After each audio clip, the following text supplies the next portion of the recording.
बताएं क्या होगा 31 के लिए। रिसर्च मेथड में जब हम सामान्यीकरण करते हैं तो may be made that will be applicable to the other situation of same type, उसी टाइप के दूसरे सिचुएशन में भी वो अप्लाई हो सकती है। अगर ऐसा होता है तो हम उसको क्या बोलते हैं, कोहोर्ट स्टडी। इसका मतलब क्या होता है, कोहोर्ट का मतलब क्या होती है, लोगों का समूह या जत्था होती है। सर ये वाला। ओके, मैं आपको ऐसा बोल देता हूँ, कोहोर्ट स्टडी सैंपल्स ए कोहोर्ट और ए ग्रुप ऑफ पीपल वो शेयर। क्या करता है वो, एक ग्रुप का पूरा पीपल होता है, बस समूह होता है जो एक विशेष तरह के गुण धर्म यानी डेफिनिन कैरेक्टरिस्टिक और एक कॉमन इवेंट, कोई एक कॉमन इवेंट होंगे या फिर वो एक कैरेक्टरिस्टिक होंगे, एक पर्टिकुलर आपका जो जो हम टाइम जो सिलेक्ट करते हैं। जैसे मान लीजिए कि बर्थ हो गया, या आपका जो क्रॉस सेक्शनल जो हम जो कोई कोई कोई परफॉर्म करते हैं, या हम ग्रेजुएशन करते हैं, इस तरह के जो आपका एक मतलब एक साथ जो चीजें निकल के आती है उसे कहते हैं। ये आपका मतलब कोहोर्ट स्टडी का मतलब हुआ ये, जो एक सामूहिक रूप से हम मतलब पूरे जत्थे के लिए करते हैं। पैनल स्टडी, पैनल मतलब क्या होती है, इसको हम डिफाइन करेंगे। तो पैनल स्टडी क्या होती है, ये कलेक्ट करता है repeatedly measure of same unit of analysis eight specified interval over a long period, बहुत लंबे समय के अंतराल में, जिसको हम किसी चीज को जब हम उसको इंटरवल में जब स्पेसिफाई करते हैं, बहुत जल्दी जल्दी नहीं करते, बहुत लंबे समय तक करते हैं, उसे हम कहते हैं पैनल पैनल स्टडी। जैसे मान लो कि 10 साल 15 साल 20 साल बाद हम किसी चीज को हम रिपीट करते हैं, जनगणना हो गया, अभी बहुत सारी चीजें हो गई इसमें, तो ये आपका रिपीट करता है measurement of same unit of analysis eight specified interval. हमने कहा कि 100 साल के बाद हम ये देखेंगे कि जैसे एग्जाम्पल के तौर पे हम देखते हैं कि जैसे पहाड़ों का जो कटाव होता है, तो हमने सोचा कि हम हर 100 साल बाद इसको हम या 50 ईयर्स के बाद में इसको हम मेजर करेंगे कि पहाड़ के कितनी मतलब आपका जब ऑटोमेटिकली जब आपका कटाव होती है नेचर के द्वारा कितनी होती है। तो हम ऐसा तो नहीं कि हर महीने जगह उसको हम देखेंगे मेजर करेंगे, वो क्या करते हैं हम उसको एक लंबे समय में करते हैं। इस तरह की जो होती है उसे हम कहते हैं पैनल स्टडी होती है, जो बहुत लंबे समय में रिपीट रिपीट तो करते हैं लेकिन काफी लंबे समय के बाद, उसको हम कहते हैं पैनल स्टडी कहते हैं। और क्या आपका ब्लाइंड स्टडी, ब्लाइंड स्टडी का मतलब क्या होती है कि जब कोई अवेयरनेस के बिना बिना कोई मतलब जैसे हम जब कोई अवेयरनेस रखते हैं, विदाउट अवेयरनेस में a blind study is done without awareness of the subject to the treatment that they are receiving. कहाँ पे अप्लाई होती है, बायसिंग को कम करने के लिए इस्तेमाल होता है आपका ब्लाइंड स्टडी। जैसे जब ब्लाइंड स्टडी होती है तो उसमें क्या होती है कि एक होती है प्लेसिबो, आपका प्लेसिबो इफेक्ट। क्या होती है प्लेसिबो इफेक्ट, मान लीजिए किसी को विश्वास है कि अगर होम्योपैथिक की गोली खाएंगे दवाई खाएंगे और ठीक हो जाएंगे, तो ऐसे बहुत बार ऐसा किया गया है कि कई शोधकर्ता ने ऐसा किया है, मेडिसिन नहीं था उसमें, खाली गोली था, ऐसे मीठी गोली था, लेकिन बोला गया कि ये दवाई है आप खा लो। तो काफी लोगों को जिनको ये ऐसा लगता था कि हम ये अगर होम्योपैथिक की ये गोली खाएंगे तो हम ठीक हो जाएंगे, तो वाकई में कई लोगों में असर पड़ा।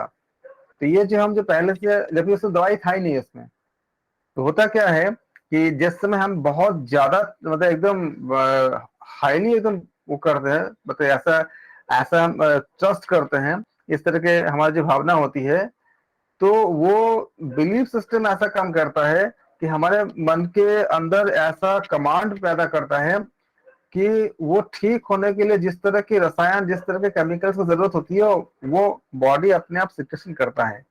इतना ट्रस्ट है कि नहीं ये जो दवाई है वो होम्योपैथिक की वही दवाई है। जैसे मान लो किसी किसी को ये बिलीव है कि आर्निका 200 खाने से पेन कम हो जाता है, बहुत स्ट्रॉन्ग बिलीव है, सपोज करो होम्योपैथिक की दवाई है।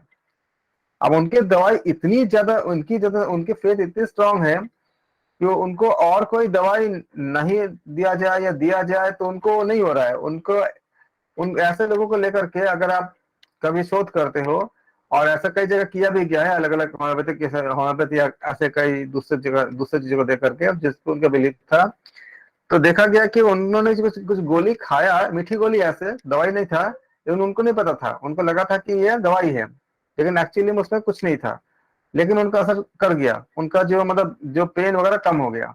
तो ये जो इफेक्ट होती है इसे हम कहते हैं प्लेसिबो इफेक्ट कहते हैं इसमें। तो ये आपका जो इस तरह के इफेक्ट को हमें अगर जानना, मतलब ये शोध में ये बहुत ज्यादा आती है, कभी कभी कई जगह आती है।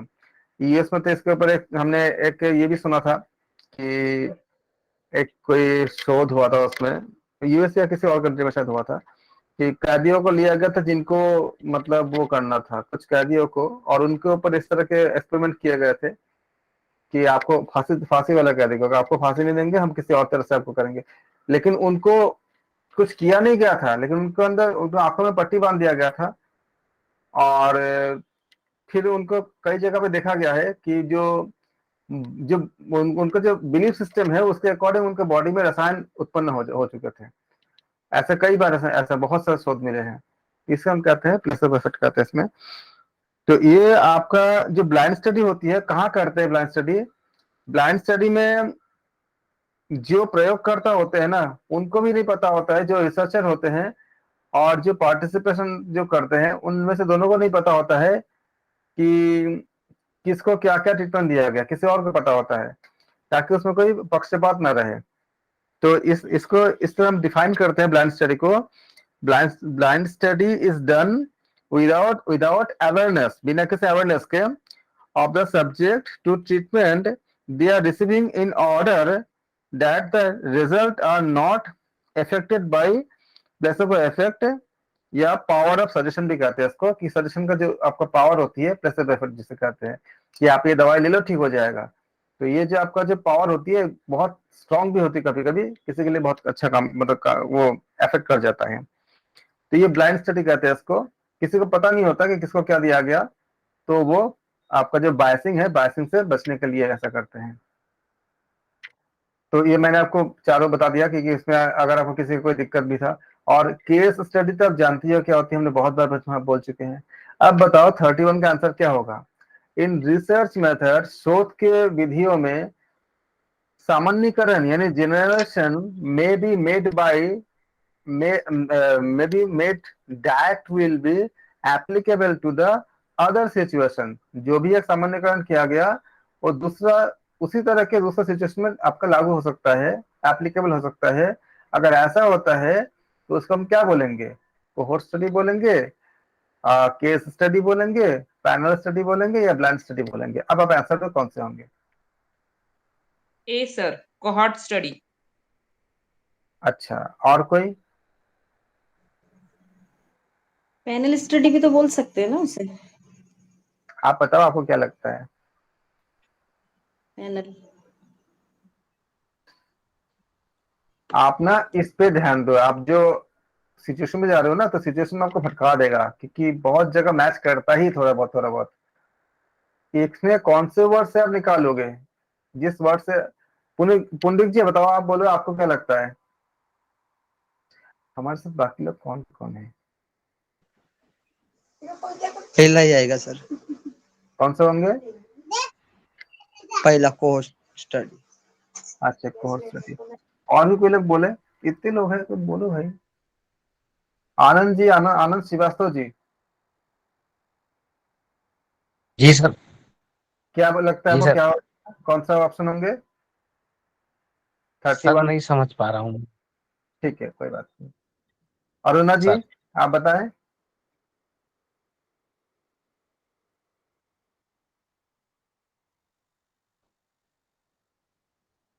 ओके, इसमें आप कौन सा वर्ड पकड़े हो? अच्छा ठीक है, पुंडित जी आप कौन सा वर्ड पकड़े हो, बोलो किस वर्ड से आप आंसर तक पहुंच रहे हो?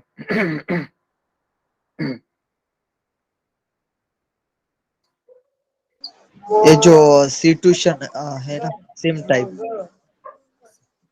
वर्ड तो आप सही पकड़े हो, एकदम पूरा करेक्ट है, पूरा उसी वर्ड से पहुंचना है, तो आप दूसरी जगह क्यों भटक रहे हो? समझो वो चीजों को। कोहोर्ट स्टडी क्या बोलता है? हमने कोहोर्ट का मतलब क्या बोला? कि एक लोगों के समूह जत्था को, उसका रिपीटेशन कहाँ पे होगा? बार बार आप थोड़ी देखोगे कहाँ पे क्या हो रहा है। एक जत्था, एक ग्रुप आपको कहीं जा रहा है, कुछ कर रहा है, उसको अब मान लो कहीं पे जुलूस निकला है, तो जुलूस का जो रिजल्ट होगा वो क्या हर जगह आप दोबारा उसको आप रिपीट कर सकते हो? वो भी तो एक भीड़ ही है। एक भीड़ मान लो बाहर में कुछ एक्टिविटी कर रहा है, तो भीड़ की हमेशा एक ही तरह एक्टिविटी करेगा? ऐसा होता है? कभी भगदड़ भी मचाती है, कभी लोगों को सपोर्ट भी करती है, कभी लोगों को अच्छा मतलब अवगत भी करती है, कभी डिसिप्लिन में चलती है। आप कह सकते हो कि हर जगह पे सेम टाइप होगा? जो लोग ए बता रहे थे, ऐसा हो सकता है? नहीं हो सकता ना। Case blind study. नहीं, ब्लाइंड भी नहीं होगा। ब्लाइंड हमने क्या बोला? ब्लाइंड इसलिए नहीं होगा क्योंकि ब्लाइंड में हम क्या करते हैं कि जो पक्षपात होती है उसको कम खत्म करने के लिए, क्योंकि मान लो मैं शोध कर रहा हूँ, ठीक है, और आप मेरे साथ मतलब आप मेरे हेल्प कर रहे हो, मतलब आपके ऊपर शोध कर रहा हूँ, ऐसा मैं 30 लोगों के साथ मैं शोध कर रहा हूँ। अब अगर मैं जानूंगा कि आपको क्या दिया, आपने क्या किया, आपने अनुलोम, मेरा पक्ष है कि मुझे योग बहुत बहुत ज्यादा मतलब मैं योग को समर्पित हूँ। अब मैं ये सोचता हूँ कि योग के हर बातें सत्य निकले, तो अगर मैं ये जानूंगा ही नहीं कि आपको अनुलोम विलोम कराया गया है या मेडिसिन दिया गया है, तो मैं आपका पक्ष तो नहीं ले सकता ना। इसलिए ब्लाइंड स्टडी कराते हैं ताकि कोई बायसनेस ना हो। मतलब जो शोधकर्ता को भी पता नहीं होता कि किसको क्या ट्रीटमेंट दी गई है या किसको साथ क्या किया गया है, या किसको किस तरह के आपका मतलब दिया। जैसे अगर आप प्रयोगात्मक पर शोध करते हो तो किसको क्या किस तरह का ट्रीटमेंट दी गई उसको भी नहीं पता होता है, तो ब्लाइंड स्टडी आएगा नहीं इसमें, क्योंकि वो एक ही चीज को कैसे रिपीट कर सकता है? ये केस स्टडी होगा ना। अब केस स्टडी क्यों करते हैं? मैंने आपको बताया था कि पतंजलि कैसे केस स्टडी लिया। एक ही केस स्टडी को हम डेली डिस्कस करेंगे तो आप लोग अच्छे से समझ ही पाओगे। पतंजलि का इतनी ज्यादा ग्रोथ होने का कारण क्या है? ये केस स्टडी है, तो क्या हम दूसरे में भी अप्लाई कर सकते हैं? केस स्टडी होती है। आप देखते हो ना कि हम बोलते हैं ना कि ये अगर इस तरह के समस्या में अगर ये समाधान हुआ, तो अगर सेम समस्या उत्पन्न होती है तो हम दोबारा ऐसे ही करेंगे, होता है ना। तो ये जो हम करते हैं, क्या करते हैं, हम इसको केस स्टडी कहते हैं। जैसे मान लीजिए कि अगर किसी को पता चला कि अगर भ्रामरी करने से, भ्रामरी किया तो अब किसी को बहुत पेन था, मान लो कि माइग्रेन का पेन, तो हमने कई जगह देखा कि भ्रामरी करने से पेन ठीक होती है, तो क्या अदर्स को भी ठीक हो सकती है? हाँ, दूसरे को भी ठीक हो सकती है। तो एक केस स्टडी हो गया ऐसे। जो लोग लॉ की पढ़ाई करते हैं वो केस स्टडी को बहुत गहन अध्ययन करते हैं, क्योंकि वो अगले केस के लिए उसको अप्लाई कर सकते हैं जो पहले किसी केस में हो चुका है। कानून की जो पढ़ाई करते हैं उसमें केस स्टडी बहुत मैंडेटरी होती है। जो डिफेंस में होते हैं वो लोग क्या करते हैं, उनको उनके सामने पूरा जो बड़े बड़े बहुत बड़े जो सीनियर ऑफिसर होते हैं, दुनिया में किस युद्ध को किस किस तरह से लड़ा गया, किस तरह से फाइट किया गया, उसको पूरा डिटेल उनको मतलब एक स्टडी के लिए उनको मिलती है कि इनमें से अगर हमको दोबारा करने पड़ेंगे तो हम कैसे करेंगे। यहाँ तक कि बहुत सी चीजों को जो है वो गोपनीय भी रखा जाता है। जैसे कि कोई युद्ध में क्या क्या स्टेप्स लिया गया था, वो सब चीजों को हटा दी जाती है, क्योंकि हो सकता है कि दुश्मन उस केस को पूरा अध्ययन करके कुछ काट निकाल ले, नहीं दिखा जाता। केस स्टडी होती है जो सेम टाइप को रिपीट हो सकता है। सेम तरह से अगर आप देखो कि हमने देखा कि किसी बीमारी में किसी पर्टिकुलर दवाई अगर या किसी पर्टिकुलर चीज इलाज कम काम कर गया, किसी को बहुत ज्यादा कोई पेन है कुछ है, तो उनको एक कोई खास पॉइंट को दबा करके ठीक कर दिया गया, जैसे हम लोग एक्यूपंक्चर वगैरह में करते हैं। अच्छा, उसका ऐसा ठीक हुआ तो आप भी चले जाते हो तो मेरा भी ऐसा ठीक कर दो। आपने क्या देखा? आपने एक केस को जो देखा कि आपके किसी दोस्त का ठीक हुआ तो आपने भी चला गया कि चलो उसका ठीक हुआ है, तो उसका हमें रिपीट हो सकता है सेम चीजों को, तो आप चले गए तो आपका भी ठीक हो गया। ये केस स्टडी होती है जो सेम टाइप के, इसीलिए बोल रहा हूँ कि बार बार इससे देखो। इनके ये जितने भी पेपर्स होंगे, इस पेपर में आपको हर यूनिट में आपको लगभग सब यूनिट में आपको यही देखनी पड़ती है, मैथ्स वगैरह छोड़ करके, कि किस तरह से आप उसके आंसर तक पहुंचेंगे। क्या बोला है कि that will be applicable to other situation also. अब एप्लीकेबल बाकी सिचुएशन में क्या हो सकती है? कोहॉर्ट तो नहीं हो सकती, पैनल नहीं हो सकती, ब्लाइंड नहीं हो सकती। क्या बचेगा? केस स्टडी बचेगा। किसी को डाउट तो पूछे।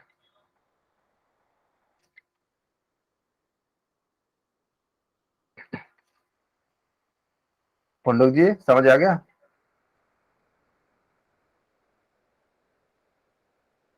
जी सर। कोई डाउट है?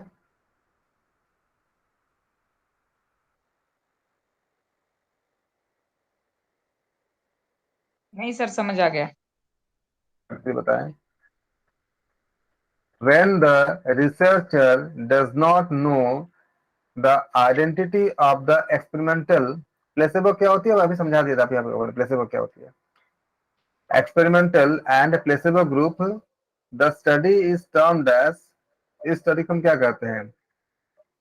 When the researcher does not know the identity of the experimental, experimental जो शोध करता है वो एक्सपेरिमेंटल और प्लेसेबो ग्रुप की आइडेंटिटी का नहीं जानता है, तो उसको हम क्या बोलते हैं? Blind, double blind, panel, cohort. Sir blind इसमें हम और एक डबल ब्लाइंड, अभी इसमें आंसर तो ब्लाइंड ही आना था, लेकिन डबल ब्लाइंड आ गया, कंफ्यूजन हो गया। डबल ब्लाइंड में क्या होती है? हाँ ठीक है, मैं बता देता हूँ आपको डबल ब्लाइंड क्या होती है। कोई बात नहीं, मैं बोल देता हूँ। ब्लाइंड में तो एक को पता नहीं रहता, एक एक ब्लाइंड में जो है किसी एक को पता नहीं होता, लेकिन जो डबल ब्लाइंड होती है ऐसे स्टडीज में पार्टिसिपेंट्स और रिसर्चर दोनों को ही नहीं पता होता है तो कौन किस में है। जबकि कुछ शोध ऐसे होते हैं जिनके दोनों को पता होता है, और ब्लाइंड में क्या होता है कि वन एंडेड होती है, और डबल ब्लाइंड में क्या होती है कि हम इसको ऐसा अगर डिफाइन करें इसको, double blind study is that in which participants as well as researcher are unaware about who is receiving a particular treatment। तो डबल ब्लाइंड रिसर्चर में ये होता है कि जो रिसर्चर शोधकर्ता मतलब होता है उनको भी प्लेसिबो नहीं ग्रुप पता ही होता बोल कि सकते हैं ना? रिसर्चर मतलब शोधकर्ता जो शोध कर रहा है। जैसे अगर आप पीएचडी कर रहे हो तो आप रिसर्चर हो गए। तो प्लेसिबो ग्रुप हो जाएगा क्या वो? नहीं, मैं अभी उसको बताता हूँ कि क्या आंसर होगा, लेकिन ये जो आपको जो मैं डबल ब्लाइंड को मैं एक्सप्लेन कर रहा हूँ, डबल ब्लाइंड क्या होता है। डबल ब्लाइंड में क्या होता है कि दोनों में से ना तो आपका पार्टिसिपेंट्स जो कर रहे हैं उनको भी नहीं पता होता है कि उनको क्या दिया जा रहा है, और जो आपका शोधकर्ता होता है उनको भी नहीं दिया जाता है। इसका इसका फायदा क्या होता है कि ये बहुत यूजफुल होता है बायसिंग को कम करने के लिए, और जब आपका प्लेसेबो इफेक्ट होती है उसको भी आपको कंट्रोल करने के लिए भी इसका हम इसका इस्तेमाल करते हैं। हाँ, जैसे तो कि सपोज इसका करो अभी मैं रिसर्चर हूँ और मैं देखना चाहती हूँ कि सामने वाले बंदे को अनुलोम विलोम काम आ रहा है कि नहीं आ रहा है। तो अगर हाँ मैं जानती हूँ कि मैंने अनुलोम विलोम दिया है तो काम आएगा या नहीं आएगा, तो फिर मैं उसको बोलूंगी अरे कर तू अनुलोम विलोम। फिर वो बोलेगा नहीं नहीं आया, नहीं हो रहा है कुछ। 10 का मैं 15 बढ़ा दूंगी, 15 का 20, 5 मिनट, 10 मिनट, 15 मिनट, ऐसे मैं बढ़ाती जाऊंगी, क्योंकि मुझे पता है कि उसका इफेक्ट होना है करके। तो लेकिन बायस हो आप, गया, मतलब मुझे पता है कि रिजल्ट हाँ आना है। नहीं नहीं, आपने मान लीजिए कि अनुलोम विलोम मान लो काम ही नहीं करता, सपोज सपोज अनुलोम विलोम छोड़ के मान लीजिए कि आपने सूत्र नीति और जल नीति पे आपने काम कर दो किसी का पाचन तंत्र पर प्रभाव देखने के लिए, और आपको देखना है कि पाचन तंत्र में प्रभाव आता है कि नहीं आता, लेकिन आपको खुद का एक विश्वास है कि नहीं योग का हिस्सा है तो जरूर होना चाहिए, लेकिन आपने खुद से ही बोल दिया कि नहीं ये पाचन तंत्र में अफेक्ट करता है, लेकिन हकीकत में क्या नहीं करता, तो ये क्या हो गया? आपका पक्षपात हो गया। आप अगर जानते हो कि हाँ ऐसा करता है फिर आप कराते हो तो दूसरी बात है। यहाँ पे आप पक्षपात कर रहे हो, मतलब जो जो चीज नहीं है उसको भी आप हाँ मत बोल रहे हो। ये क्या होगा? डबल ब्लाइंड क्या होगा? अनुलोम विलोम तो मान लो आप एक्टिविटी करके करा रहे हो, मान लो ए और बी दो मेडिसिन है, इन दोनों मेडिसिन का आपको जांचना है तो मेडिसिन आपका एक ही तरह का गोली बना दी गई, दोनों का दोनों ही का मतलब सब, मतलब सफेद रंग का दोनों गोली है।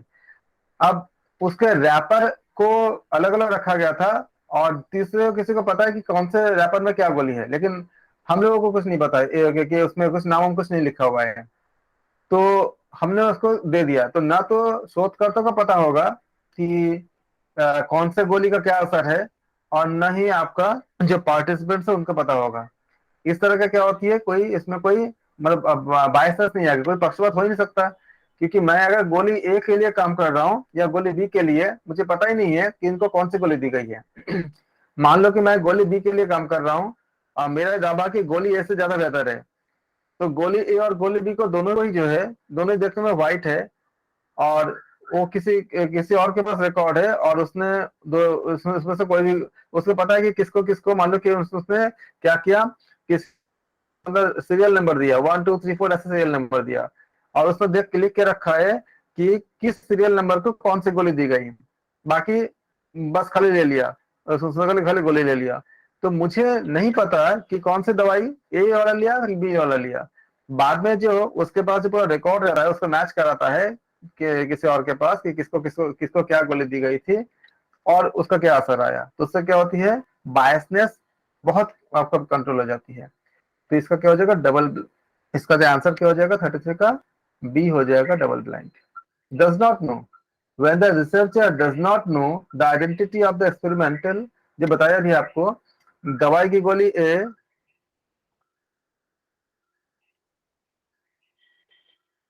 दवाई की गोली जो ए है, दवाई की ए गोली और बी गोली में से कौन सा आप ले रहे हो, ये आपको भी नहीं पता होता है, इसलिए क्या होगा, वो डबल ब्लाइंड हो जाएगा।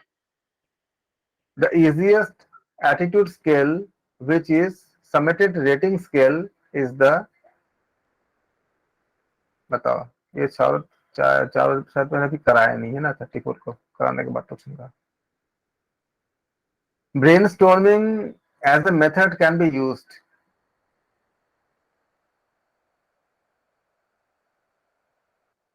ऐसे में बोल देता आपको, जो आपका जो लाइकेट स्केल होता है, ये करते क्या करता है, आपको रिस्पॉन्स करता है, इंडिकेट करता है कि किसी आपका, जैसे हम बोलते हैं ना कि किसी आइटम का जो एग्रीमेंट होती है, जैसे मान लीजिए कि हम बोलते हैं ना कि आप इस्तेमाल करे हो, तो आप उसका क्या करते हो, रेटिंग कर रहे हो, मतलब 5 7 पॉइंट्स ऐसे आप इसको स्केल बना देते हो।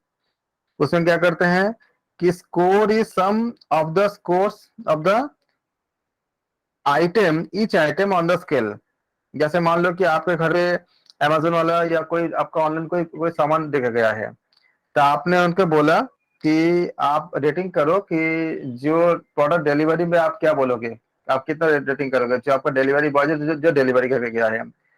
फिर आप बोलो कि सामान के पैकिंग में कैसे आप कितना रेटिंग दोगे, क्या सामान आपके घर में सही तरह से पहुंच गया, इसका कितना रेटिंग दोगे, क्या सही सही टाइम पे पहुंचा है, जिस टाइम पे हम प्रॉमिस किए थे, इसका कितना रेटिंग दोगे, प्राइस के अकॉर्डिंग क्या रेटिंग दोगे, ओवरऑल आपका कितने क्या एक्सपीरियंस है, आप क्या रेटिंग दोगे। इस तरह से जो है आप इसको कई हिस्से में डिवाइड कर देते हो। तो ये जो हम जब हम करते हैं उसका नाम होता है आपका लिकर्ट स्केल, जो होती है उसका हम कहते हैं इसको जो मैंने बता दिया, मैं शायद छूट गया होगा जिस समय जब पढ़ा रहा था उस समय। ऐसे स्केल का आप इससे बहुत अच्छे से फैमिलियर हो ही। आप जब भी अमेजोन से कुछ अगर आप देते हो आंसर, कुछ अगर कुछ खरीदते हो अमेजोन से, तो वहां पे आपको ऐसे करने वो इसी स्केल से आपको पूछते हैं कि डिलीवरी जो आपको मिला है उसका एक्सपीरियंस क्या है, फिर आपका जो पैकिंग का एक्सपीरियंस आपका क्या है, टाइम से मिला कि नहीं मिला, ऐसे बहुत सी चीजों पे वो आपसे मतलब फीडबैक लेते हैं। तो ऐसे स्केल जो होती है, फिर उसके बाद सबका सम करते हैं स्कोर को, उसके बाद वो आपका एक रेटिंग बनाते हैं। इसको हम कहते हैं आपका लाइकर्ट स्केल कहते हैं। फिर आता है आपका गटमैन स्केल। गठबंधन में क्या होती है कि जो शोधकर्ता होता है वो प्रिपेयर करता है एक सेट ऑफ स्टेटमेंट, उस स्टेटमेंट के साथ वो क्या करता है, रिफ्लेक्टिंग होता है कि increasing intensity of attitude rating, attitude जो उससे संबंधित होती है, जो रिलेटिंग होती है द कंसेप्ट अंडर स्टडी, जिसका वो स्टडी कर रहा है उसके साथ वो संबंधित होती है। ये क्या करता है आपका, जैसे आपका हम देखते हैं कि ये stating the base the statement with which the respondent, क्या बोलते हैं, रेस्पोंडेंट को आप एग्री करते हो कि डिसएग्री करते हो, एक स्केल बना देते हैं।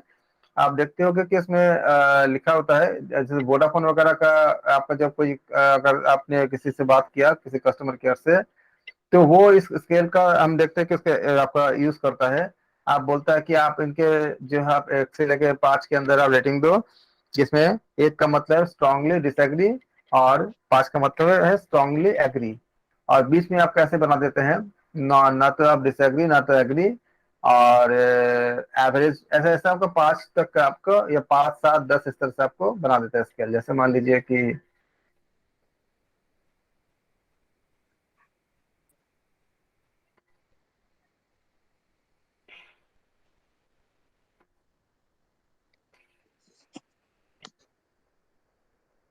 ये आपका रेटिंग स्केल हो गया। तो इसमें हमने बोला कि 1, 2, 3, 4, 5, 6 ऐसे बना दिया उन्होंने। और आपसे बोला 1, 2, 3, 4, 5, 6 ऐसे 10 तक भी कर सकते हैं किसी किसी जगह पे। मान लो अगर 10 तक कर देते हैं तो ऐसा कुछ बनेगा। ये आपका स्केल हो जाएगा। फिर वो नंबर लाइन की तरह 1, 2, 3, 4, 5, 6, 7, 8, 9, 10। तो 1, 2, 3, 4, 5, 6, 7, 8, 9 और 10। अगर आप 10 करते हो तो स्ट्रांगली एग्री होता है, 1 करते हो तो स्ट्रांगली डिसएग्री होता है, 5 करते हो तो उनके बीचों में जाता है। फिर आप 5 से जितना राइट की तरफ जाओगे आप एग्री की तरफ जाते हो, और 5 से जितना आप लेफ्ट की तरफ जाओगे आप डिसएग्री की तरफ जाते हो। ये आपका स्केल बनाते हैं और आपके फीडबैक लेते हैं। क्योंकि कभी कभी क्या होता है कि लोगों के पास इतना समय नहीं होता कि आपको हर हर मतलब पार्ट पे फीडबैक दे। जब आपका लाइकर स्केल होता है उसका हर चीज पे आपको फीडबैक दे, तो इससे क्या होती है आपको उनका एक ओवरऑल जल्दी से भी फीडबैक मिल जाती है। तो इस स्केल को हम कहते हैं गटमैन स्केल कहते हैं इसको, जो आपका ऑप्शन में पूछा गया है। फिर आपका आता है सी वाला पार्ट, थ्रस्ट स्टोन स्केल। ये क्या आता है कि आपकी स्टेटमेंट होती है, it consist of statement with a certain, आपका एक एस्क्राइब वैल्यू, मतलब एक आपको उत्तरदायी वैल्यू, आपका एक मतलब रिस्पॉन्सिबल एक वैल्यूज के साथ होती है, जो क्या करते हैं आपका इस वैल्यू के साथ वो रिस्पोंडेंट का एग्री है या डिसएग्री है इसके ऊपर काम करता है। And the only those which they agree are scored, जो लोग खाली एग्री करते हैं उनका खाली स्कोर किया जाएगा, और जो डिसएग्री करते हैं उनका स्कोर नहीं किया जाएगा। रेस्पोंडेंट में से उनसे कल एक ही चीज लिया जाता है कि आप एग्री करते हो कि डिसएग्री करते हो, और जो लोग एग्री करते हैं उनका लिया जाता है the only those with which they agree are scored. The respondents score on the scale corresponding, क्या करते हैं वो फिर उसको उसके मीडियन स्कोर के साथ लेते हैं जिसमें वो एग्री करता है। नॉर्मली क्या होती है इन सब का इस्तेमाल होती है अलग अलग आपका जगह पे। तो फिर ऑप्शन क्या हो जाएगा आपका 34 का, ये पूछा गया है। हेलो, हाँ, तो इजीएस्ट क्या होगा,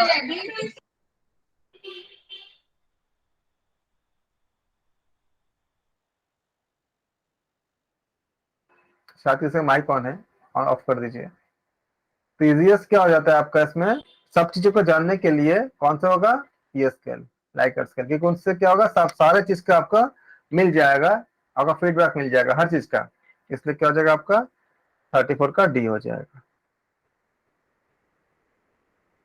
35 का, 35 का बताए क्या, पंडित जी ने बोला डी बोला है, आप में से आपको डी मानते हैं। ब्रेनस्टॉर्मिंग क्या होता है, ब्रेनस्टॉर्मिंग एक ऐसा मेथड होता है जो जनरेट करता है क्या new ideas, free thinking, environmental to solve a problem. आप देखते हैं कि बच्चों के लिए क्या होता है जो काफी जो आपका हाई लेवल के जो क्वेश्चंस होते हैं उसमें लिखा होता है ऐसे कि वो ब्रेन स्टॉर्मिंग क्वेश्चन है, कोई मैथ का क्वेश्चन हो गया, फिजिक्स के कुछ क्वेश्चन हो गए जिसमें बहुत ज्यादा दिमाग लगता है। तो इसलिए उसका कारण क्या होता है, ब्रेन स्टॉर्मिंग क्या करता है, that is a method for generating new ideas. आप जितना उसमें ज्यादा आप सोचोगे नया नया आपका आइडियाज मिलता जाएगा, नया नया आपका, छोटे छोटे बच्चे भी आपको बहुत बड़े बड़े काम कर लेते हैं। जैसे आपने सुना होगा कि सर स्टूडेंट्स इसमें फिश बोन डायग्राम आएगा ना? किसमें इसमें ब्रेनस्टॉर्मिंग में जो जनरेटिंग न्यू आइडियाज है ना, उसमें फिश बोन डायग्राम आता है, एक फिश के जैसा डायग्राम ड्रॉ करने हाँ का। जी, हाँ जी, हाँ जी, उसको लेकिन बीच में हाँ, से लाइन खींच के। हाँ जी, हाँ, लेकिन उसमें अभी यहाँ पे डायग्राम के बाद बात इसमें नहीं है, लेकिन हाँ, हाँ ठीक है, ऐसे ऐसे करते हैं उसको, जब बना उसको जब डिस्कस करते हैं तो नए नए आइडियाज को, नए नए आपके एरियाज के इंटरेस्ट आप वो को। ड्रॉ करके दिखा सकते हैं, सबको समझ में आएगा। अभी मेरे पास तो डायग्राम भी है नहीं, मैं डायग्राम आपको निकाल के मैं पीडीएफ बना के आपको दिखा दूंगा अगले क्लास में। अभी मुझे बनाने में तो काफी समय लग जाएगा डायग्राम, लेकिन ये क्या करता है, नए आइडियाज को जनरेट करता है उस पर्टिकुलर इंटरेस्ट में। जब आपका ब्रेनस्टॉर्मिंग होता है तो क्या होगा, ऑप्शन सी सही हो जाएगा। ये ऑप्शन है क्या बोलता है आपका, आउट बॉक्स थिंकिंग, ये तो नहीं होगा। ये एक्चुअली काम क्या करता है, बहुत ज्यादा अच्छे से, जैसे आपने सुना होगा कि जैसे इसराइल वगैरह में ऐसे होती है, और भी कई कंट्री में होते हैं, जापान वगैरह में होता है कि बच्चे को देते हैं कि आपके पास कुछ नया आइडिया है तो आप लेके आओ। और जैसे इसराइल में ऐसे मॉडल होता है कि उनके पास कुछ नया आइडिया अगर है तो आप एक्सपर्ट को दिखाओ। अगर एक्सपर्ट ने उसको हामी भर दिया तो फिर गवर्नमेंट उसको स्पॉन्सर करती है, और गवर्नमेंट बोलती है कि ठीक है आप काम करो, लेकिन अगर लॉस होता होगा तो हम आपको सपोर्ट करेंगे। अगर काम कर जाता है तो आपको बहुत सी अपॉर्चुनिटी मिलती है वहां पे। तो ये जो नए नए आइडियाज आती है, बच्चों को बहुत एनकरेज की जाती है, इसको हम कहते हैं ब्रेन स्टॉर्मिंग मेथड। इसका इस्तेमाल किस लिए करते हैं, नए नए आइडियाज को उस पर्टिकुलर एरिया के फील्ड में आगे करने के लिए। क्रिटिकल थिंकिंग नहीं होगा। ब्रेन स्टॉर्मिंग मेथड का जो परिभाषा है वो बता दिया। इसके ये एक ऐसा मेथड होती है जो जनरेटिंग करता है new ideas, free thinking free thinking environment किसी प्रॉब्लम को सॉल्व करने के लिए। नॉर्मली क्या होता है, ये कहाँ पे अप्लाई की जाती है, it usually involve in A group under the direction of the facilitator, किसी के डायरेक्शन में उसको करते हैं इसको। पार्टिसिपेंट क्या होती है करते हैं, वो पोटेंशियली ड्रॉ करता है वो एक एसोसिएशन बिटवीन द किसमें किन के बीच में, जो आइडियाज होते हैं या उसका जो आपका सॉल्यूशन स्पेस होता है इसके बीच में। तो जैसे आईआईटी वगैरह में जो होते हैं ना, जो आपका जो आईआईटीएंस होते हैं वो इस तरह पे काम करते हैं। आपने सुना होगा कि, एक आपको मैं बता देता हूँ कि किस तरह से इसका कितनी ज्यादा इम्पैक्ट पड़ता है, एक एग्जांपल के तौर पे बता देता हूँ, लेकिन थोड़ी साइंस आ जाएगी क्योंकि साइंस की बात है इसमें। आप जानते हो, हम पेट्रोलियम इत्यादि से हम एनर्जी जनरेट करते हैं, उससे हमारे गाड़ी गाड़ी इत्यादि चलती है। पेट्रोलियम वगैरह जो होती है उसमें हाइड्रोकार्बन होता है, मतलब कार्बन होती है और हाइड्रोजन होती है, एक लंबी सी श्रृंखला होती है। ज्यादा मैं केमिस्ट्री में नहीं जाऊंगा, सबको नहीं समझ में आएगा। एक कार्बन और हाइड्रोजन से बनती है वो, उसके चेन होती है, उसके आधार पर हमें एनर्जी मिलती है। हाइड्रोजन जो होती है ये काफी ज्यादा, आपका कैलोरीफिक वैल्यू बहुत ज्यादा होती है, लेकिन हाइड्रोजन का दिक्कत ये है कि अकेला मतलब सिंगल हाइड्रोजन रह नहीं पाता, किसी के साथ रहता है, अकॉर्डिंग टू मतलब आपका केमिस्ट्री के जो रूल्स होते हैं उसके अकॉर्डिंग। और वो जब किसी के साथ रहता है, जैसे हम बोलते हैं कि बहुत ज्यादा हम देखते हैं कि H2O देखते हैं। अब ये कंसेप्ट आया कि अगर पानी का मॉलिक्यूल को ले लिया जाए और उसका अगर इलेक्ट्रोलिसिस और दूसरे तरीके जितने भी और भी तरीके हैं उससे अगर हम इस मॉलिक्यूल को अगर सेपरेट कर दें तो क्या बनेगा, आपका हाइड्रोजन बन जाएगा और ऑक्सीजन आपका अलग हो जाएगा अगर उसको हम कन्वर्ट करें। तो ये जो हाइड्रोजन गैस बनेगा, इस गैस को अगर हम एनर्जी में चेंज करें तो दूसरे चीजों से बहुत ज्यादा इफेक्ट होता है, मतलब बहुत ज्यादा एनर्जी इसमें मिल सकता है। और एक ऐसे इंजन अगर बनाया जाए कि जो इस एनर्जी को आपका मैकेनिकल एनर्जी में चेंज कर दे, तो जो पेट्रोलियम से जो आप पेट्रोलियम डीजल से जो इंजन जो कार जब चलाते हो, उसके जगह अगर वाटर से अगर जो एनर्जी को प्रोड्यूस करने वाला कुछ अगर मिल जाए तो बहुत ज्यादा कम मात्रा में, क्योंकि भारत में क्या है कि इंडिया में चारों तरफ आपका हम देखते हैं कि हमारा चारों तरफ बहुत सारा सी है, बहुत समुद्र है, और उसको अगर कर सकते हैं तो समुद्रिक पानी को लेकर के तो बहुत सस्ता भी हो जाएगा और हमें दूसरे देशों पे डिपेंड नहीं रहना पड़ेगा और पॉल्यूशन भी नहीं होगा और बहुत अच्छा हो जाएगा। और इस पर काम किया भी गया, एक यूनिवर्सिटी है जहाँ पे इसको शो भी किया गया और वो सक्सेसफुल भी था। और ये पाया गया इसमें कि नॉर्मल वाटर से आपका समुद्री पानी ज्यादा अच्छा काम करता है, क्योंकि ऑलरेडी वो सॉल्टेड होता ही है, मतलब उसमें सॉल्ट का मात्रा ज्यादा होती है। नॉर्मल वाटर का जो पानी होती है उसका डेंसिटी 1 के आसपास होती है, और जबकि जो समुद्र का पानी होती है उसका डेंसिटी मोर देन 1 होती है। इसलिए हमें समुद्र में जिनको तैरने आता है उसको तैरना आसान हो जाता है क्योंकि उसमें नमक होता है। तो ये जब आपका एक जब इसका हम कह सकते हैं कि इसमें जब काम किया गया और ये जब सामने आया तो काफी ज्यादा चर्चा में आया और काफी ज्यादा इसके ऊपर टेक्नोलॉजी पे काम किया जा रहा है। अगर भविष्य में जब तेल का, पेट्रोलियम का या दूसरी चीज का जब कम हो जाएगा, तब इस पे और ज्यादा शोध किया जाएगा, तो क्या होगा, हमारे समस्याएं हल हो सकती है। तो ये जहां से शुरू हुआ था, तो अगर ये सब चीजें एक स्टूडेंट से आपका शुरू होता है जो इस तरह के सोचने वाले होते हैं और आगे जाके एक बहुत बड़ा रूप ले लेता है। तो ये आपका इसका एग्जाम्पल होगा। मैंने बहुत छोटा कर दिया क्योंकि उसमें बहुत सारा टेक्निकल बातें थी, तो ताकि सबको समझ आ जाए, इसलिए मैंने इसको काफी इसमें समराइज कर दिया इसको। तो ऑप्शन क्या हो जाएगा इसका होगा, generating new ideas in the area of interest.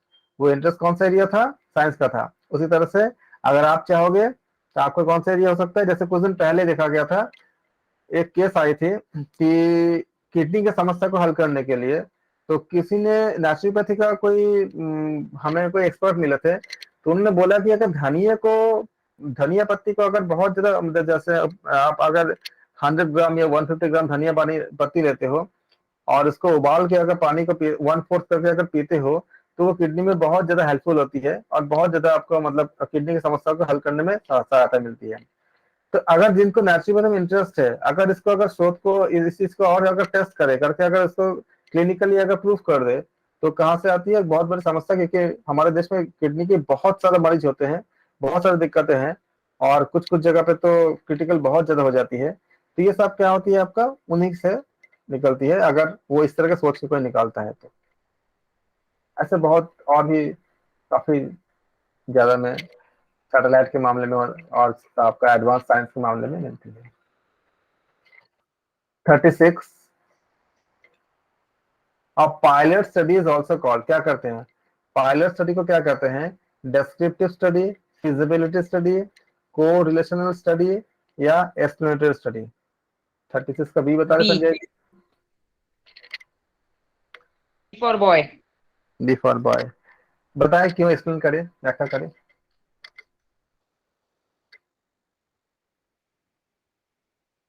Pilot बोले तो एक शुरुआत वाली चीज होती है, ऐसे भी बोला जाता है पायलट को।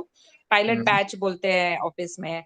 पायलट बैच मतलब जो प्राइमरी लेवल की। और फिजिबिलिटी में भी वही देखा जाता है कि ये काम कर सकेगा कि नहीं, मतलब शुरुआत में जो भी हम चेक करते हैं उसी को पायलट कहते हैं। तो इसलिए वो फिजिबिलिटी भी चेक, एक फिजिबिलिटी चेक भी बोल सकते हैं उसको। ठीक है, संजय जी आप बताएं। सर ये जैसे एक्सप्लोरेटरी रिसर्च हमने पढ़ा था, छोटे पैमाने पे हम करते हैं और उसकी वैलिडिटी देखते हैं, अगर वो वैलिड लगता है तो फिर उसको हम एक पायलट स्टडी करके देखते हैं, फिर उसको हम उस पर पूरी रिसर्च लगाते हैं। बहुत ही अच्छा, आपने मैम ने अभी अच्छी कोशिश की है, बहुत अच्छा ट्राई किया और आपने काफी अच्छे से मतलब आंसर आपने सही दिया आपने। और Sanjay ji, actually pilot study हम इसलिए करते ही हैं कि अगर फिजिबल है कि नहीं है। मैंने आपको बहुत बार अलग अलग जगह पे बताया था कि मैंने आपको एग्जांपल भी दिया था कि याद करें कि किसी एक कंपनी ने काफी बड़ा वो प्रोजेक्ट निकाल के शुरू किया था कि अब पानी के अंदर भी उनका नेटवर्क लगेगा, और सच में लगता भी था। लेकिन उन्होंने पायलट स्टडी शायद नहीं किए थे होंगे, कि अगर करते तो शायद पता चलता कि लोगों का इंटरेस्ट क्यों नहीं हुआ, क्योंकि पानी के अंदर जाके बात कौन करेगा। तो बात तो पानी के ऊपर ही करनी है, तो पानी के ऊपर अगर बात करनी है तो सस्ता जो आपका आईएसपी मतलब इंटरनेट सर्विस प्रोवाइडर है उनसे ही ले लेते हैं। तो पानी के अंदर जाकर हमें बात ज्यादा नहीं करनी, मतलब वो फिजिबल नहीं था, कि जरूरत नहीं थी, कौन जाएगा पानी के अंदर जाकर बात करने के लिए। जो कंपनी बैठ गई, 1 साल के बहुत उन्होंने पैसा लगाया था, काफी कुछ उन्होंने इन्वेस्टमेंट किया था, लेकिन बैठ गया। यही अगर छोटे पैमाने में करते तो शायद उनको पता चल जाता और इतनी बड़ी इतनी लॉस नहीं होती। सेम तरह से हमारे यहाँ भी बहुत से ऐसे, मैंने आपको एग्जांपल दिया था कि व्हीट ग्रास मतलब गेहूं के ज्वार बहुत अच्छी है, लेकिन लोगों में अवेयरनेस है कि नहीं है। अगर आपको किसी को अगर मान लो कि बिजनेस इसका शुरू करनी है, तो अगर पहले ही अगर 2-4 लाख रुपए लगा देगा, और क्योंकि उसका एक टाइम होती है, उस टाइम में आपका कंज्यूम करनी होती है, तो अगर सेल नहीं होगा तो फिर उसका दिक्कत हो जाएगा कि लोगों में आपका अवेयरनेस भी होना चाहिए, लोगों को समझ भी होना चाहिए। उसी जगह पे अगर आप 1,000, 200, 1,000, 2,000 में अगर शुरू करते हो और देखते हो कि कितना खर्च होती है, कितने लोगों तक पहुंचता है। आप ये भी सोच सकते हो कि अगर अचानक ज्यादा डिमांड आती है तो आप किसी और से खरीद के आप उसको सप्लाई को पूरा कर दो, ताकि आपका लॉस और फायदा, अगर फायदा नहीं है तो लॉस भी नहीं है। मान लो कि आपने 10 रुपए गड्डी बेच रहे हो, 10 रुपए गड्डी और भी कोई बेच रहा है और आपके पास डिमांड बहुत ज्यादा आ गया है, आप किसी और से 10 रुपए गड्डी खरीद के उसको दे दो, तो क्या हुआ, आपका कस्टमर भी बना रहा और आपके पास एक डेटा आ गया कि हाँ डिमांड इतनी है, तो आगे जाके आप डिमांड को बढ़ा सकते हो। तो ये सब चीजें आप कर सकते हो, मतलब अपने सप्लाई को बढ़ा सकते हो आगे जाकर के। लेकिन अगर लॉस हुआ तो आप उसको मतलब है उसको आप मतलब सह जाओगे, क्योंकि बहुत छोटे में था इसे। तो ये आपका फिजिबल है कि नहीं है देखने के लिए हम करते हैं इसको पायलट स्टडी। आप लोगों ने बहुत अच्छा सही आंसर दिया, very good. 37 a questionnaire that offers no scope for any respondents own view is called। ये एक ऐसा जो हम क्वेश्चनर करते हैं, यानी जो हम प्रश्न पूछते हैं, वो जो रेस्पोंडेंट होते हैं उनको कोई स्कोप नहीं देता, उनके अपना खुद का व्यू को नहीं बोलने देता, तो ऐसे को हम क्या बोलते हैं, क्लोज्ड एंडेड। तो फिर किसका व्यू सर? रेस्पोंडेंट का ही तो व्यू जानना चाहते हैं ना हम क्वेश्चनर के द्वारा। ए आएगा, फिर ये तो क्लोज हो गया चैप्टर। ओके, मैं बता रहा हूँ, मैं जो इस क्वेश्चन का एक्चुअल की मीनिंग क्या है, अभी मैं ऑप्शन का मैं बोल देता हूँ कि क्लोज एंडेड पहला ऑप्शन होगा। क्लोज का मतलब सब कुछ बंद हो गया, ये नहीं है। क्लोज एंडेड का मतलब कुछ और है, मैं बता देता हूँ। Schedule option B, option C open ended, option D unstructured. Questionnaire क्या होती है, जब हम प्रश्न करते हैं, प्रश्न करने के बाद मैंने आपको कुछ मौका दिया कि आप भी अपने व्यूज को एक्सप्लेन कर सकते हो, अलग अलग व्यू रख सकते हो, ये एक हो सकता है। और दूसरा हो सकता है कि मैंने एक जवाब तय करके रखा है और मैंने क्वेश्चन पूछा, आपको अगर सही करना है तो आपको वही जवाब बोलनी पड़ेगी जो मैंने जो तय करके रखा है। मुझे और आपके पास और कोई अधिकार नहीं है कि आप दूसरे किसी चीज को आप मतलब जो जवाब मैंने माना है सही है, अगर आप वो जवाब देते हो तो ही आप सही माने जाओगे। अपने तरफ से अगर कुछ बोलते हो तो आपको वो अधिकार नहीं है। ये होती है आपका कि आपको कोई मतलब ये जो इसका मतलब है कि no scope for any respondents own view, आपको कोई अपना व्यू नहीं है। एक जो स्पेसिफिक जो मैंने बताया है वही अगर बोलोगे तो मैं मानूंगा, वरना नहीं मानूंगा।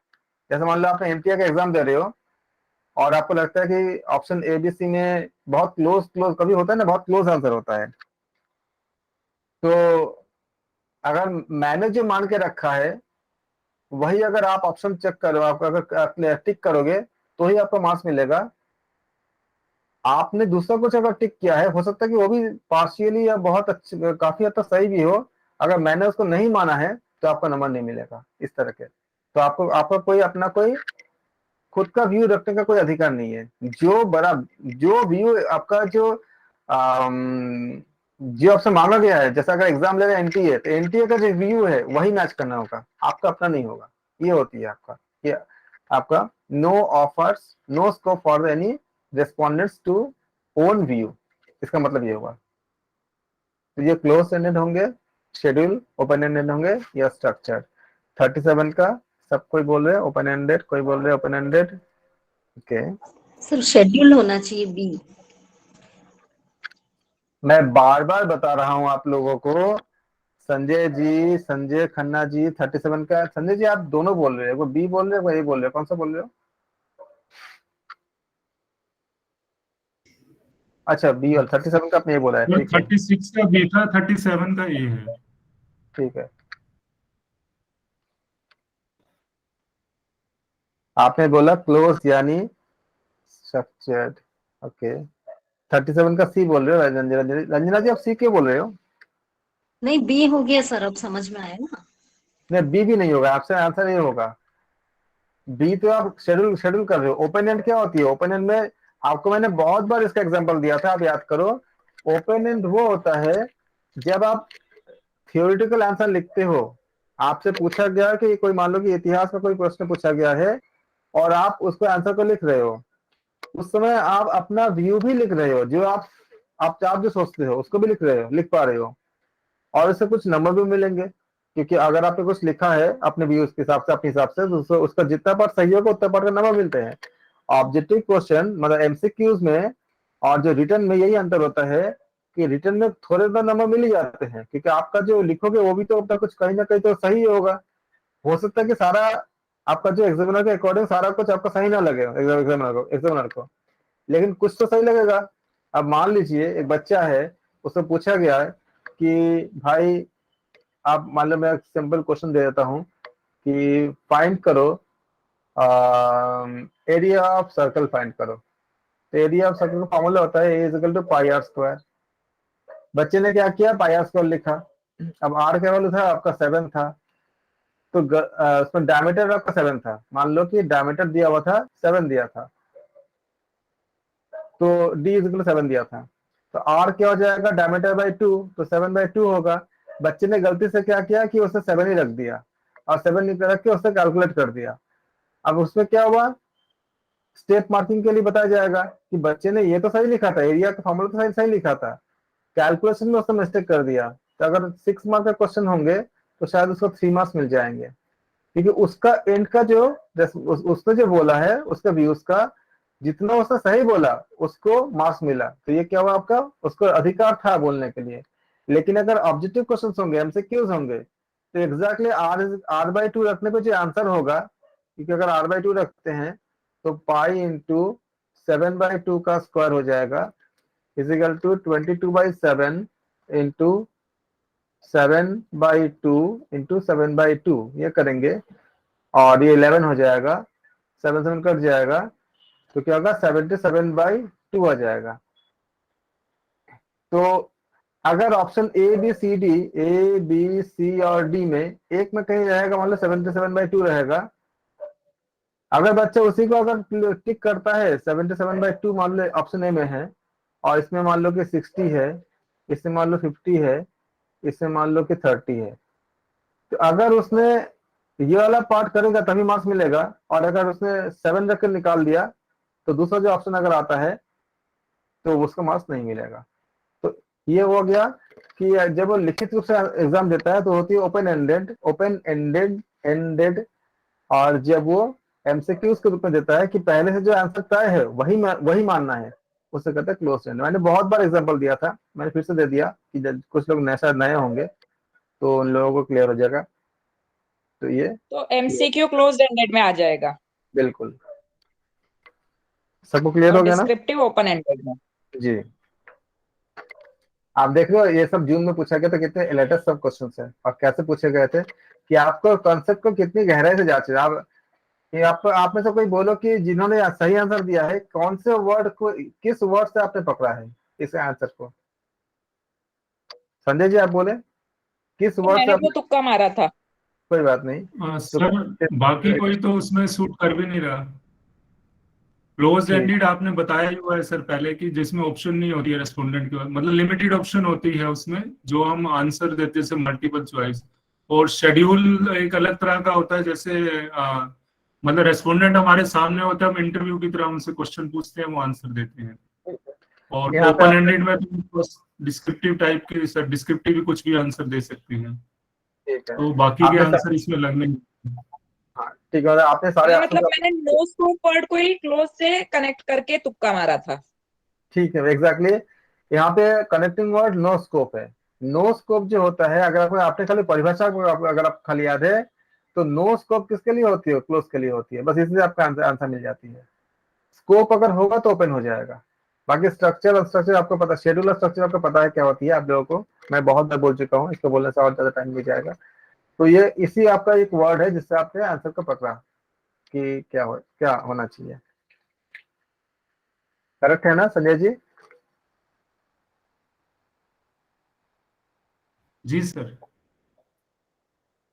मतलब मैं ये बोलना चाहता हूँ कि आपने वर्ड को समझ गया ना कि हमें कैसे पकड़ने होते हैं, ये आपको जी ये जी सर। कनेक्टिंग वर्ड को आप पकड़ो। 38 इन जी which of the following research pattern the focus concern on the interpreting reality in terms of participants perspective। अब आप इसका ऑप्शन पढ़ के खुद देने की कोशिश करो। मैं इस बैसाखी को हटाना चाहता हूँ कि मैं हर चीज को पूरा एक्सप्लेन कर देता हूँ, फिर आप आंसर देते हो तो एग्जाम में नहीं मिलेगा, एग्जाम में आपको खुद पढ़ के देने पड़ेंगे। आप लोग कोशिश करो खुद से पढ़ के पहुंचने का। सर्वे होगा सर। यहाँ मैं जिन लोगों का जान डेमोग्राफिक नहीं, एथिक्स तो नहीं आएंगे, सर्वे हाँ, मतलब उनका व्यू जानना है ना, उनको क्या लगता है, ये जो वर्ड पार्टिसिपेंट को क्या लगता है, वो किस तरह से सोचता है। जी, इसका मतलब होती है आदर्श। जो लोग हिंदी में कर रहे हैं इसका मतलब आदर्श होती है, जो एडजम होती है इसका मीनिंग होती है। और पर्सपेक्टिव का मतलब तो पता ही है आप लोगों को, ये परिप्रेक्ष्य होता है, हिंदी में बोलते हैं इसको परिप्रेक्ष्य। फिर मैं लिख देता हूँ जिन लोग हिंदी में कर रहे हैं। कैसे लिखते हैं परिप्रेक्ष्य? परिप्रेक्ष्य ऐसा लिखते हैं। सर्वे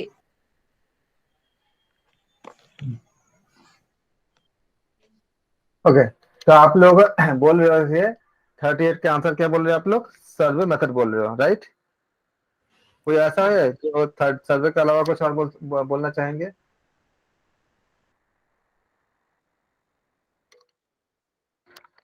चलो मैं आप लोगों के लिए एक एक आपको मैं हेल्प दे देता हूँ, कोशिश करो। सर्वे गलत है, आप सोचो।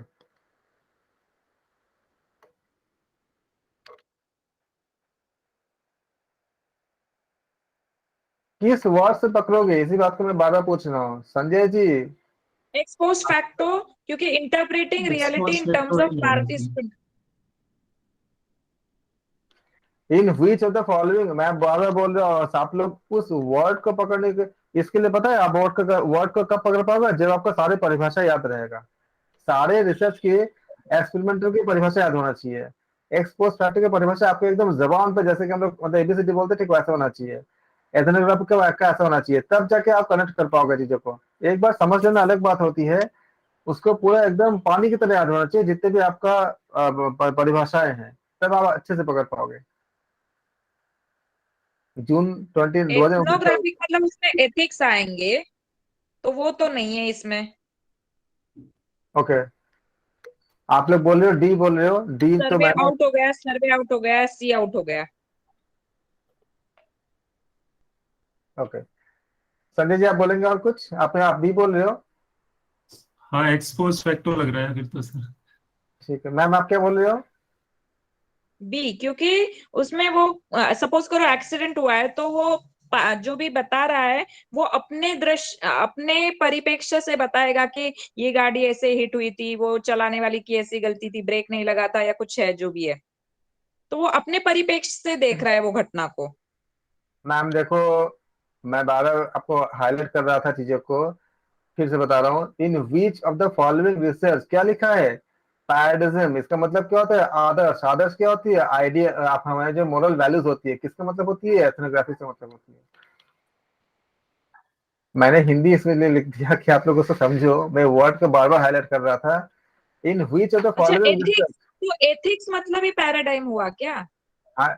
आपका पैराडिज्म मतलब होती है जो आदर्श होती है, जो हम लोग बोलते हैं ना, हमें हमने उससे आपको बताया भी था कि एथनोग्राफिक में हम क्या करते हैं, हमारे जो वैल्यूज होती है, जो हमारे जो संस्कार होती है, इसका वैज्ञानिक रूप को हम जांचते हैं।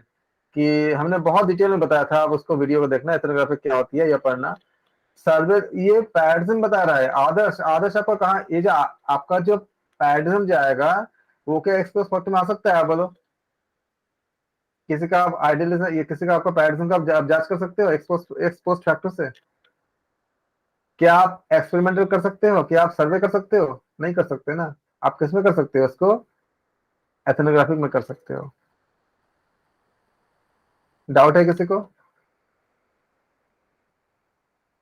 वर्ड्स को सर पकड़ना पड़ेगा। सर, सर्वे में जैसे हम मान लो हमें कोई प्रोडक्ट लॉन्च करना है, तो हम जैसे सर्वे करते हैं पार्टिसिपेंट्स पे जाके कि उसमें क्या क्या उसमें क्वालिटीज होनी चाहिए, तो उस यहाँ पे पॉइंट ऑफ व्यू से हमें। तो प्रोडक्ट लॉन्च कर सकते हो। प्रोडक्ट में आपका आदर्श थोड़ी आएगा। आदर्श आपका जो स्थापित करते हैं हम लोग, जैसे जी विवेकानंद ने जो आदर्श को स्थापित किए, उसको आप वहां पे आप सर्वे से कर सकते हो। या एक बच्चे ने मान लो आदर्श को स्थापित किया अपने माता, जैसे श्रवण कुमार ने जो आपको स्थापित किया कि माता पिता को, अंधे माता पिता को जो तीर्थ कराया था, क्या आप इसको सर्वे से कर सकते हो? आप ओके, ठीक है सर, क्लियर है अभी। इन वर्ड को मुझे इंटरेस्ट ज्यादा नहीं है कि मैं एक सेशन में मैं 100 क्वेश्चन करा दूं, मुझे उससे कोई ज्यादा फायदा नहीं होगा। मुझे कल ये है कि आप लोग इन वर्ड को इंग्लिश में और हिंदी में एक कॉपी बनाइए, और ये ऐसे वर्ड जैसे आपका जो है पैराडिज्म हो गया, एक्सपेरिमेंटल हो गया, एक्सपोस्ट हो गया, ऐसे कुछ ही वर्ड ऐसे होती है।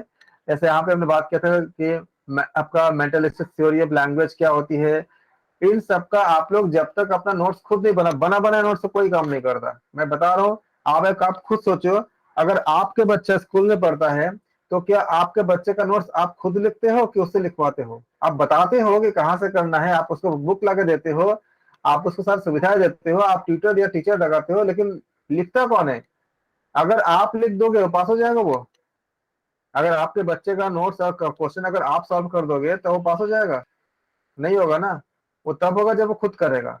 वैसे ही आपको सब कुछ दिया, सब कुछ समझाया, सारा कुछ मैंने बहुत अच्छे से आपको बता दिया, लेकिन बना बनाया नहीं दूंगा। बना बना आपको खुद बनाने पड़ेंगे। जब आप अपने हाथों से लिखोगे ना, और वही लोग निकलते हैं जिन लोगों के पास अपना खुद का लिखा हुआ चीज होती है। आप मुझसे 2 घंटे एक्स्ट्रा पढ़ लो, पर्सनल आपका चैट में आ जाओ, कॉल में आ जाओ, सब कुछ आपका मतलब एक्सेप्टेबल है। मैं आपको अलग अलग से जो भी पूछेगा मुझसे कॉल करने का, उनको अलग से बताऊंगा, लेकिन करने आपको पड़ेंगे। आप एक कॉपी लो। जितने टेक्निकल वर्ड को हम डिस्कस करते हैं, हमें इतना समय क्यों लगता है? मुझे टाइम नहीं, हमें मैं चाहता तो इस पूरे शीट को मैं 2 दिन में खत्म कर देता, कल आंसर दे देता। मुझे इतने क्या जरूरत थी आप लोगों को मतलब इतने ज्यादा बताने के लिए? मैं बता रहा हूँ कि अगर कोई पीएचडी के लिए सोच रहा है तो रिसर्च को छोड़ के वो कभी नहीं कर सकता जब तक उसको रिसर्च को बहुत अच्छे से पूरा एकदम घोट के पीना जाए। 40% जब आपका इंटरव्यू क्वेश्चन आप कर जाओगे तो आपका 40% के करीब आपका इसी से पूछे जाएंगे, रिसर्च से। और जब शोध करोगे तो यही सब चीजें आपको वहां पे प्रैक्टिकली करने पड़ेंगे, आपको चूज करने पड़ेंगे कि हमें कौन से करनी है, कौन से छोड़ने हैं।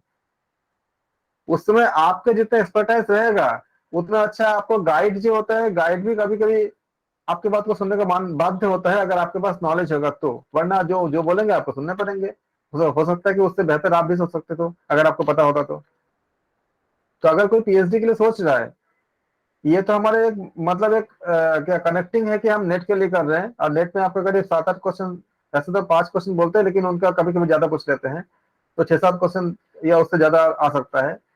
लेकिन इस यूनिट में इतनी ज्यादा वेटेज है, अगर आप पीएचडी के लिए सोच रहे हो तो आपको इसके बिना नहीं चल सकता। इसलिए मैं इतनी ज्यादा समय दे रहा हूँ, एक एक क्वेश्चन पे, एक एक वर्ड पे आप काम कर रहा हूँ।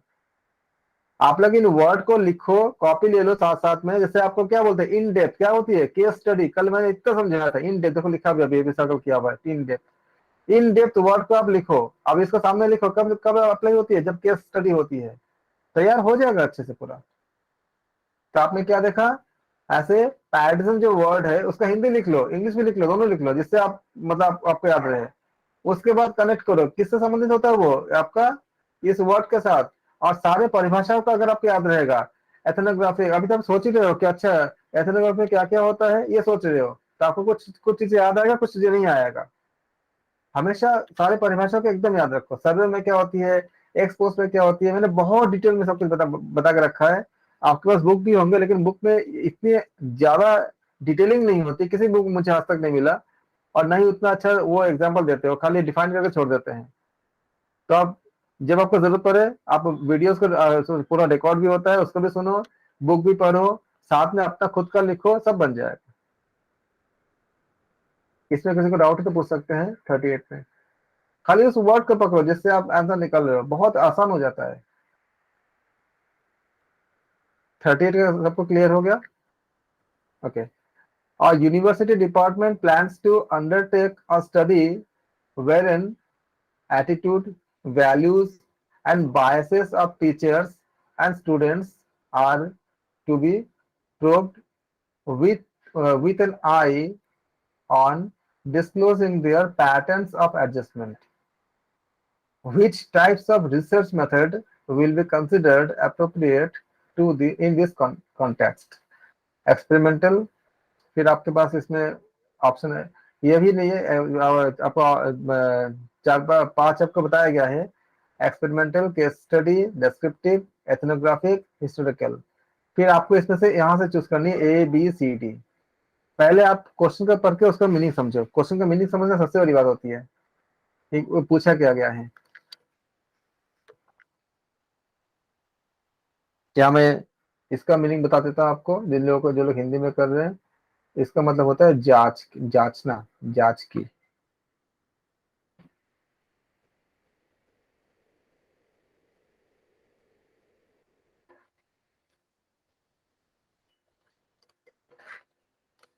बाकी सबका नॉर्मल इंग्लिश है।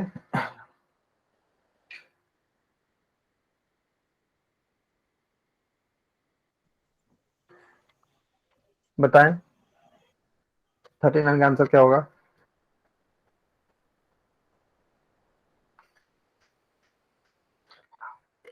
सर एथनोग्राफिक, डिस्क्रिप्टिव और हिस्टोरिकल कट कर दीजिए, ठीक है, बचा एक्सपेरिमेंटल और केस स्टडी। ओके। तो लगता है एक्सपेरिमेंटल, क्योंकि तो जांच रहे हैं हम। तो एबीसीडी में कौन सा लेंगे आप। अच्छा, उसमें 1 मिनट ऑप्शंस कूट है क्या? 1 मिनट। कोट है, हाँ नीचे तो कोट है। ए ना, 1 और 2 आ जाएगा। ओके, आपके अकॉर्डिंग ए है, बाकी लोग के अकॉर्डिंग। रंजना मैम आप फोर्थ बता रहे हो कि डी बताना चाह रहे हो क्या आप आंसर में। नहीं सर, कोड तो देखा ही नहीं था हमने स्क्रीन पे। अच्छा, कोड देखिए, यही गलती होती है, मैं बोल रहा था उस दिन ना कि हम लोग कभी कभी कोड को हम देखते नहीं, या छूट जाती है और कुछ और आंसर दे देते हैं। सर फोर्थ तो है इसमें श्योर,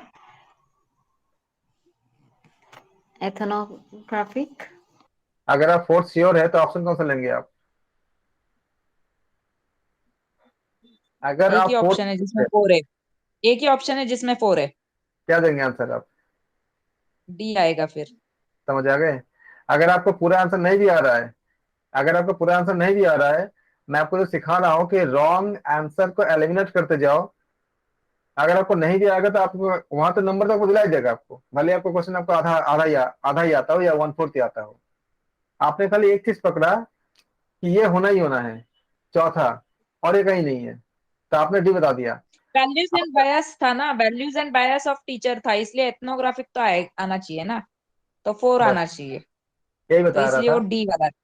ये जो कनेक्टिंग वर्ड है ना, इसी को जोड़ना था। मैं सबको ये बता रहा हूँ कि बहुत बार ऐसा होता है कि हमको समझ नहीं आता सच में, मतलब वो आपका बहुत क्लोज क्लोज लगता है। तो आप क्या करोगे इसमें इसी चीज को, आपको बहुत ज्यादा, आपको ये देखना है कि कौन सा नहीं हो सकता, काटते जाओ, और क्या यार फिर कौन सा हो ही सकता है, होना ही होना है। इसमें बोल क्या हो रहा है देखो, a university department plans to undertake a study wherein attitude क्या हो जाएगा आपका, वैल्यूज क्या हो गया, एंड बायसेस, ये क्या होती है आपका, हमने भी बोला एथिक्स। था, एथिक का पार्ट होता है। कभी आप बोलोगे ना तो मैं एथिक्स के ऊपर बहुत अच्छे से आपको, लेकिन वो 1-1.5 घंटे का हो जाएगा क्लास पूरा कंप्लीटली। एथिक क्या होता है, एथिक के बीच में आपका आपका वैल्यूज का अंतर क्या होती है, फिर आपका मतलब इसमें बहुत डिटेलिंग है, बहुत डिटेलिंग है। मैं आपको अच्छे से, अगर आपको जानना होगा तो मैं बता दूंगा। तो आपका एटीट्यूड हो गया, वैल्यूज हो गया, बायसेस हो गया, अगर ऑफ टीचर्स एंड स्टूडेंट, किसका जांचना है, टीचर का भी स्टूडेंट का भी। To be proved with an eye on, मतलब टू बी प्रूव मतलब कि उनको जांच करनी है, with an eye on disclosing their pattern of adjustment. वो एडजस्टमेंट कैसे करते हैं आप जानते हो, इसका बहुत ज्यादा अध्ययन की जाती है। इसका ये अगर आप पढ़ के लेते हो ना, आपको अगर बड़े बड़े कहीं जॉब करनी है, तो बड़े पद पे जो होते हैं उनको एथनोग्राफी का टेस्ट की जाती है कि आप कितना एडजस्ट कितना कर सकते हो, कितना आप चीजों को, मतलब अगर सामान्य भाषा में बोले तो कितना झेल सकते हो या कितना एडजस्ट कर सकते हो। जिस इंसान के जितनी ज्यादा आपका भक्ति भावना होगा, मतलब जो स्पिरिचुअल होगा, वो किसमें जाएगा, भगवत गीता में क्या कहा गया है, स्थित प्रज्ञता यानी योगा कर्म सुकौशलम, आपने पढ़े भी होंगे। और योग के परिभाषा में ये भी आती है कि हम स्थिर रहते हैं, मतलब आपका दोनों ही अच्छे और बुरे में स्थिर रहते हैं। तो जो इंसान जितनी ज्यादा एक्चुअल जीवन में जो आपका इन सब वैल्यूज का फॉलो करेगा, वो उतनी ज्यादा स्थिर रह पाएगा, और उतनी ज्यादा जो है किसी कंपनी में जो भी प्लस माइनस अप डाउन होगा उसको बहुत ध्यान से बहुत ही मतलब शांत तरीके से उसका हैंडल कर पाएगा।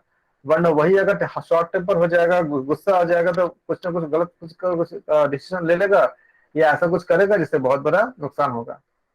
तो ये टेस्ट की जाती है और सच में की जाती है, और ये जो बताया गया इसमें, तभी उसके बाद सब कुछ होते हुए भी जिनके पास ये क्वालिटी बहुत ज्यादा होती है उनको जॉब मिल जाती है। जो मैम जो बता रही थी, ए बता रही थी, वो माइक खोल के बताएं, अभी आपको क्लियर हुआ मैम?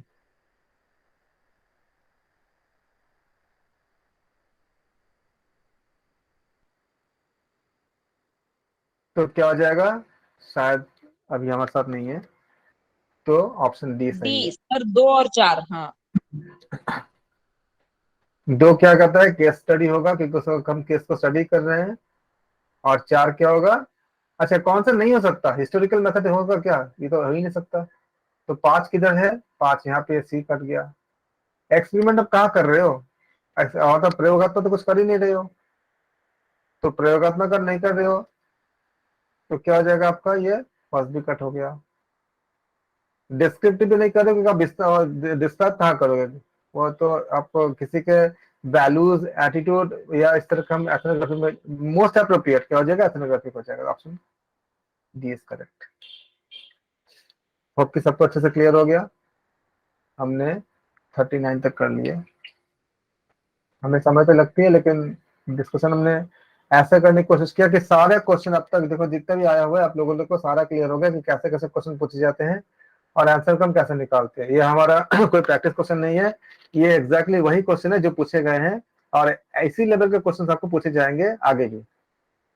एक क्वेश्चन और सर करते मैं हैं। वर्ड्स का मैच द फॉलोइंग करने शुरू किया है, जो आपने बोला कि एथनोग्राफिक्स मतलब एथिक्स, पैराडाइम, मैनिपुलेशन मतलब एक्सपेरिमेंटल, फिर क्लोज एंडेड मतलब नो स्कोप, केस स्टडी मतलब इन डेप्थ, ऐसे। फिर देखना कितने जल्दी आप आंसर तक पहुंच जाओगे, बहुत जल्दी पहुंच जाओगे। इसी शब्दों को, यही शब्द आपका आगे भी जो मैं दूसरे जो बहुत सारे यूनिट नहीं पढ़ाऊंगा आप लोगों को, और जो मैथमेटिक्स भी कराऊंगा, मैथमेटिक्स में भी ऐसे ऐसे ट्रिक्स होते हैं जिससे आप गलत आंसर को निकाल दोगे, तुरंत निकाल दोगे, और आप सही तक बहुत जल्दी पहुंच जाओगे। मैथ्स में तो बहुत ही आसान हो जाएगा। और जहाँ पे जो नॉन मैथ्स पार्ट होती है इसमें आपको इनसे मतलब इस तरह की आप चीजों को अगर वर्ड को कनेक्ट कर लोगे तो आपको नहीं भी आएगा। देखो ये जो आपने किया, आपने ऑप्शन डी बोला, आपने आपको क्या सारा आते थे अच्छे से, सारे को आप कनेक्ट कर पा रहे थे, नहीं कर पा रहे थे, लेकिन देखो आपके आंसर तो पहुंच गए ना, वहां तक तो पहुंच जाओगे ना एग्जाम में, बस यही चाहिए। ये करो बहुत को बहुत अच्छा होगा। और यूनिवर्सिटी टीचर्स इसलिए बोलता हूँ कि साथ हर कोई रेस्पॉन्स करे, हर कोई समझने की या बातें रखे अपने, जितना पॉसिबल होता है। मैं बहुत ज्यादा करता भी हूँ, जितना समय देना चाहिए उससे मैं बहुत ज्यादा टाइम देता हूँ, क्योंकि मुझे पता है कि एक तो ये यूनिट आपने कभी नहीं पढ़ा, बाकी जितने यूनिट है ना वो आप कहीं ना कहीं पढ़े होगे, देखे होगे। जैसे जैसे आपका जो आपका टीचिंग है, आप लोग में से हर कोई किसी न किसी को पढ़ाते ही है, अपने घर पे या बाहर, और किसी न किसी से पढ़ के आप लोग यहाँ तक आए हो, तो आप जानते हैं। ऐसे भी योग अध्यापन की विधि आपका टॉपिक भी था, उसको भी आप जानते हो। ऐसे सारे यूनिट जो है कहीं ना कहीं आप लोग इतने आईसीटी इतनी ज्यादा हम कंप्यूटर में मोबाइल पे तो हम लोग मतलब यूज करते हैं, तो उसमें भी हमको बहुत कुछ जानते हैं। ये यूनिट ऐसी है जो कभी नहीं किया आपने, और ये इसका ज्यादा वेटेज है, इतनी ज्यादा, इसलिए मैं इतनी ज्यादा इसमें समय दे रहा हूँ।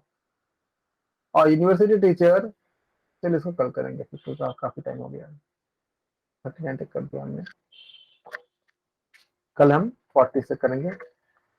आप सबका धन्यवाद।